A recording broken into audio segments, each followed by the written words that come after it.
అందరికీ నమస్కారం అండి. అందరు ఎలా ఉన్నారండి?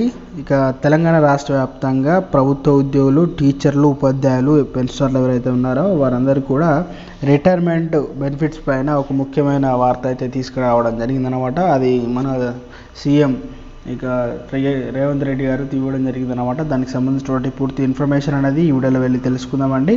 ఎందుకు ఇచ్చారు, ఏమి రిటైర్మెంట్ వయసు పెంచుతారా, తగ్గించారా, ఇంకేమన్నా ఉన్నాయా అనేది ఈ వీడియోలో వెళ్ళి పూర్తిగా ఇన్ఫర్మేషన్ అనేది తెలుసుకుందామండి. ముందు వీడియోస్ ఉన్న ప్రతి ఒక్కరు కూడా వీడియోని తప్పకుండా లైక్ అయితే చేయండి.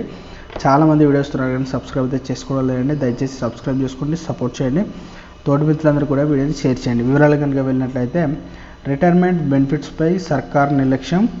ఇక చూసుకున్నట్లయితే ప్రభుత్వ విద్యాలయాల్లో సుదీర్ఘకాలం పనిచేసే ఎంతోమంది విద్యార్థులను ఉత్తమ పౌరులుగా తయారు చేసి ఉద్యోగ విరమణ పొందిన ఉపాధ్యాయులు, అధ్యాపకుల పట్ల ప్రభుత్వం నిర్లక్ష్యం వహిస్తుందని, రిటైర్మెంట్ అయ్యి ఏడాది గడిచినా బెనిఫిట్స్ ఇవ్వడం లేదని ఉపాధ్యాయ అధ్యాపకుల సంఘం జిల్లా అధ్యక్షులు ఆవేదన వ్యక్తం చేయడం జరిగిందనమాట.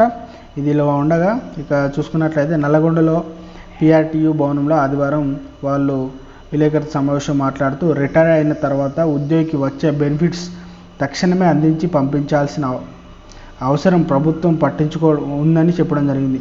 అయితే దాన్ని ప్రభుత్వం పట్టించుకోవడం లేదని కూడా చెప్పడం జరిగింది. దీంతో ప్రభుత్వ కార్యాలయాల్లో చుట్టూ తిరగాల్సిన వస్తుందని అన్నారు.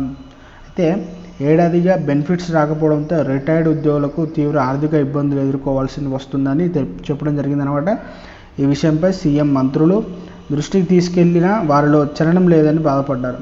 ఇప్పటికైనా కాంగ్రెస్ ప్రభుత్వం బెనిఫిట్స్ వెంటనే వచ్చే విధంగా చర్యలు తీసుకోవాలని కోరడం జరిగిందనమాట.